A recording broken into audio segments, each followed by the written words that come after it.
सावधान, देश की राजधानी दिल्ली देश का सबसे प्रदूषित शहर बन गई है। देश की राजधानी दिल्ली दुनिया का सबसे प्रदूषित शहर बन गई है, राजधानी बन गई है। और ये सब कुछ हुआ है दीपावली के दिन रात भर आतिशबाजी की वजह से।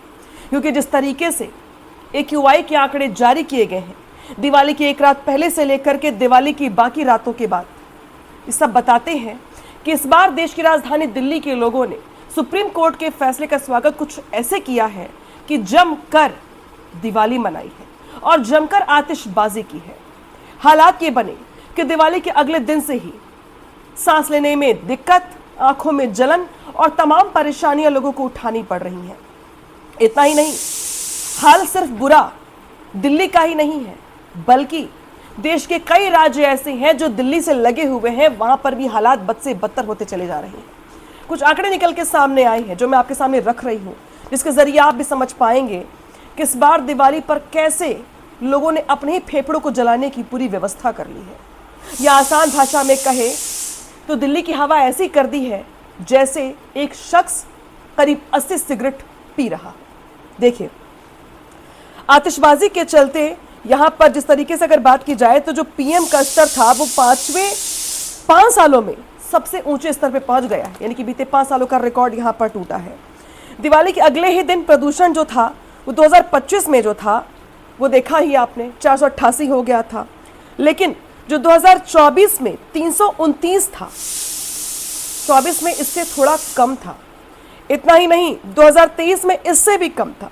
साल दर साल प्रदूषण में वृद्धि होती रही और इस साल तो मानो राजधानी दिल्ली ने सारे रिकॉर्ड ही तोड़ दिए। हालांकि हाल सिर्फ बुरा दिल्ली का ही नहीं है, बल्कि देश की राजधानी, बाकी राजधानी जो है उत्तर प्रदेश, जयपुर, राजस्थान, मध्य प्रदेश, बाकी जगहों पर भी AQI ने एक तरीके से जो रूप दिखाया है वो परेशान करने वाला है। जयपुर में दिवाली के नेक्स्ट डे AQI रहा 272। लखनऊ, उत्तर प्रदेश की राजधानी में AQI 250 रहा। भोपाल में 235, पटना में 226, चंडीगढ़ में 147 रहा। हालांकि चंडीगढ़ इन सबसे बहुत बेहतर रहा, लेकिन बाकी दिनों के मुकाबले यहां पर भी फर्क महसूस किया गया।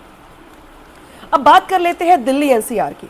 दिल्ली NCR में गुरुग्राम सबसे ज्यादा प्रदूषित रहा सेंट्रल दिल्ली के मुकाबले। गुड़गांव में AQI 370 दर्ज किया गया। गाजियाबाद में 324, नोएडा में 320 और फरीदाबाद में 268 रहा।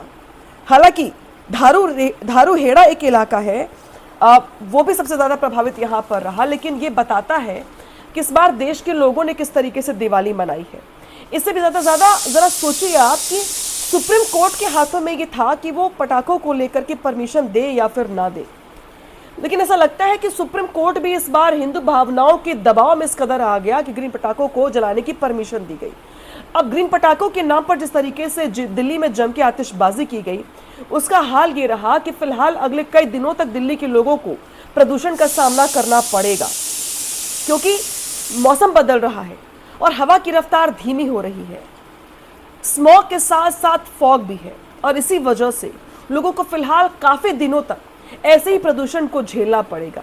हालांकि हैरानी की बात तो यहाँ पर यह है कि अगर सिर्फ और सिर्फ दिवाली मनाने के लिए भी पटाखे जलाए गए होते तो शायद बात कुछ और होती। यहाँ पर इसका राजनीतिकरण भी बहुत किया गया। सोशल मीडिया पर ऐसे कमेंट्स की बाढ़ से आ गई कि हम दिवाली मनाएंगे, जो चिढ़ते हैं उन्हें और चढ़ाएंगे, और इस चढ़ाने के भी चक्कर में लोगों ने आतिशबाजी के सारे रिकॉर्ड तोड़ दिए, जिसके चलते देश के बाकी राज्यों के साथ साथ दिल्ली NCR का सबसे बुरा हाल रहा। लोगों ने ये नहीं सोचा कि वो जिस राजनीति के चक्कर में फंस करके जम के आतिशबाजी करने के दावे कर रहे हैं, त्योहार से आगे त्योहार का राजनीतिकरण कर रहे हैं, इसका हर जाना, इसका नुकसान उनकी आने वाली पीढ़ियों को, उनको ही, उनके परिवार के लोगों को ही, उनके परिवार के बच्चों को ही उठाना पड़ रहा है।